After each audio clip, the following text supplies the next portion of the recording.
How can you use personal stories, your history, some past experiences to really shape your personal brand, grow an audience, and differentiate yourself? Hi, I'm Camthemanking, and in this episode, I'm going to be breaking down how you can use your story to really stand out, to really connect with your audience, and frankly, to grow your personal brand so that you can be more effective online. So I recently did this on myself in the past 3 months or so, and I found all kinds of amazing results. It has really sort of got me in tune with who I am on a deeper level. It can be sort of a dark process at times because, you pull up some childhood memories that might not be very pleasant. But as you go through this journey, what you'll do is you'll figure out, oh, these are some key moments that I'm really fighting with or that really help shape me. And that's kind of what I want to give you as a takeaway. There are about 4 or 5 steps here. I'm going to walk through each one of them. Let's jump right in. So step 1, I want you to think back and write down all your key memories throughout your life. This step right here took me about a week. And when I say throughout your whole life, I mean start from your very earliest memory. One of my earliest memories was when I was 5 years old, and I was playing with a dog. I was playing with it in a dark hallway and petting it and just running around with it, and something happened. I sat right next to it, and instantly as I sat next to it, I looked right at him, and he bit me on the face. Literally bit my eyeball. As soon as that happened, I run out to my mom. I'm screaming, I'm crying. I'm 5 years old. And they ran me to the hospital. Once they get the blood cleaned up, I had a gash underneath my eye. And I still have the scar today to prove it. So that was one of my earliest memories. And shortly after that, I think a few months later, me and my dad got into a car accident. So that was a big year for me. So just starting covering some of your earliest memories like that. And then just think of pivotal moments throughout your life. So maybe when you're around 10 years old, 15 years old, 20 years old. And then, as you become, in your 20s and 30s, you still make significant changes. They just didn't happen as fast as whenever you're younger, because when you're younger, you're just taking everything in. Now it's all right, I got married. You might have had a few, inciting incidents along the way.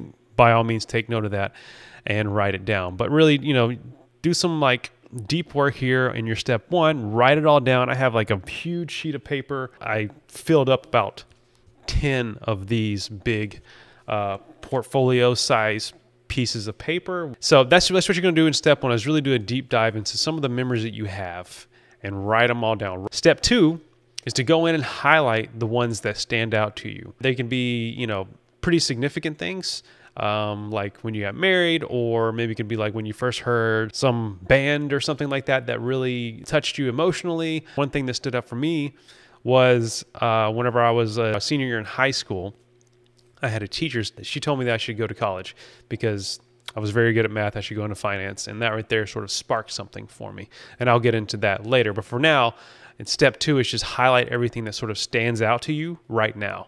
You might come back to it 2 weeks later, and something else might stand out to you too. But for now, just kind of highlight everything, some pivotal moments. All right, now step 3 is to reflect on why those stood out to you. So what you're going to do is really just take those key moments, maybe even put them into another timeline. All right, here are the top 15, right? You're really just trying to dwindle this stuff down, edit it down to some stuff that we can actually work with when it comes to building out our story and our content, and build out why we are who we are today and what perhaps is something we can look forward to in the future. So reflect on why those stood out and how they are affecting you right now. So for instance, this teacher saying that I should go to college. So a little story time. I grew up in the country, out in the middle of, somewhat the middle of nowhere. It's pretty rural, right? We had to drive 30 minutes just to get to a grocery store, that sort of thing. My dad was blue collar. He was an HVAC guy, worked with his hands, hard worker,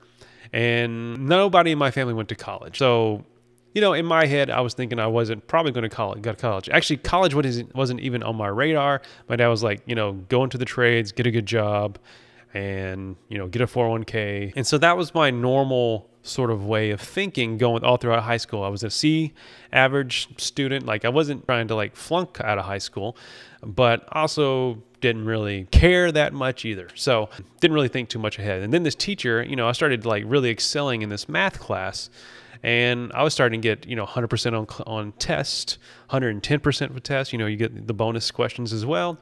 And the teacher came up to me and was like, You were the only one that got 120% on a test, You should go to college and go into finance. And I was like, yeah, cool. Just kind of rubbed it off a little bit, but it really did stick with me throughout the day or throughout maybe until this day. And it got me thinking, well, maybe the world is bigger than I'm making it. And so that actually was one of the catalysts to start applying to college and start doing something differently with my life. Because I knew in the back of my head, I didn't want to be in the same situation as my parents. I love my parents, but I still resisted that urge to always be in that situation because my parents were kind of lower middle income. And so, money was a big deal in our family. It was a topic of conversation, a topic of arguments, a topic of stress. And I didn't want to live that way. Not only that, I didn't want to live without some sort of purpose. And that kind of came later on in life as well. My normal was no college. This little thing happened, this incident happened, and now I'm college bound. And that has been the trajectory of my life ever since. And now I am a creative professional. I have a college degree. I'm not saying you need a college degree anymore, but that was just my story.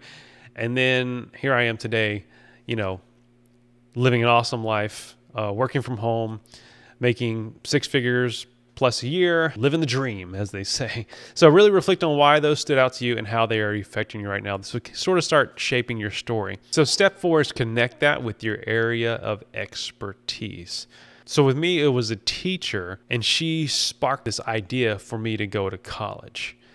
And from there, the trajectory of my entire life changed. And now here I am doing what I love to do, creating content, making awesome work for clients, enjoying a pretty nice income. And that would not have happened if it hadn't have been for this teacher. And not only that, that sort of seeking out the wisdom of others has really shaped me later in life. It's kept me a continual learner. So now I have coaches. I'm a part of a mastermind.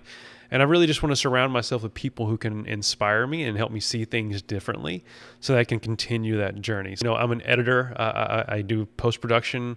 That's been most of my history as a creative. She really sort of edited my life. It was going one linear path, and she changed that up for me, sent me on a new path. And now I look for other mentors and coaches and try to help out those people as well in my area of expertise because of how it affected me at an earlier age. You see what I did there? You see how I connected my story with this incident in my life and how it has affected my job today and what I do for a living and what I do to help others, how I serve others too. Some questions you need to ask yourself is, was this a struggle I had to overcome? And if so, tell the journey of that struggle. What was the outcome? Was it for the better? Was it for worse? Did this shape how I respond to certain situations? So maybe you had an incident, like for me with the dog bite. And then how does this connect with my present situation? So really take some time to think about those questions. So the next step is we're going to craft a narrative that connects to the story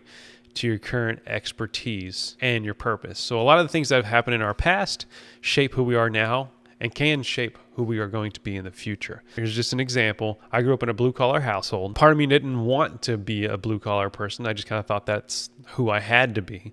But the sort of rebellious side of me was like, oh no, I need to get out of this situation so I don't be like those people. Not in a bad way, but just like I didn't want to be that way. And so what can I do to change that outcome?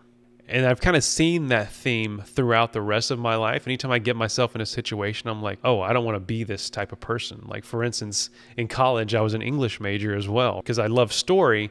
But for some reason, I just didn't jive with the type of people. And this is not knocking English majors, but I just didn't jive with those type of people. And so that's when I moved to communication and film.